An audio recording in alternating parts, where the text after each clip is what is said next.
Hello guys, welcome back to my channel sparkling bangles. ఇప్పుడు నేను ఒక శారీని అయితే ప్రీ ప్లీటింగ్ చేసి బాక్స్ ఫోల్డింగ్ చేస్తున్నానండి. సో ఈ శారీ అయితే మా అమ్మ పెళ్లి పట్టు చీర. మా అమ్మ వాళ్ళ పెళ్ళయి ఇప్పటికి 31 ఇయర్స్ అయితే అవుతుంది. సో ఈ శారీకి ఎన్ని ఇయర్స్ అనేది ఈ కామెంట్ బాక్స్లో కామెంట్ చేసేయండి. దీన్ని ఎందుకు ఇప్పుడు నేను ప్రీ ప్లీటింగ్ చేస్తున్నాను అనేది రేపటి వీడియోలో చెప్తాను. మిస్ అవ్వకుండా ఆ వీడియో కూడా చూసేయండి.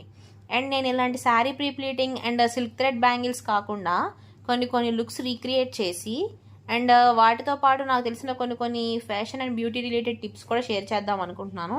మీకు ఎలాంటి వీడియోస్ కావాలో కామెంట్ బాక్స్లో కామెంట్ చేసేయండి. ఈ ఛానల్లో మంచి వీడియోస్ ముందు ఇంకా చాలా రాబోతున్నాయి. అవేవి మిస్ అవ్వకూడదు అనుకుంటే ఇప్పుడే సబ్స్క్రైబ్ చేసుకోండి. అండ్ అలాగే బెల్ ఐకాన్ కూడా క్లిక్ చేయండి. నేను వీడియోస్ పెట్టగానే వెంటనే మీరు చూసేయచ్చు. అండ్ ఈ వీడియోని లాస్ట్ వరకు చూసి వచ్చిన లైక్ కూడా చేసేయండి. ఈ వీడియో కనుక మీకు నచ్చినట్లయితే ప్లీజ్ లైక్ చేయండి, షేర్ చేయండి, సబ్స్క్రైబ్ చేయండి. ఇంకో మంచి వీడియోలో మళ్ళీ కలుద్దాం. Bye guys.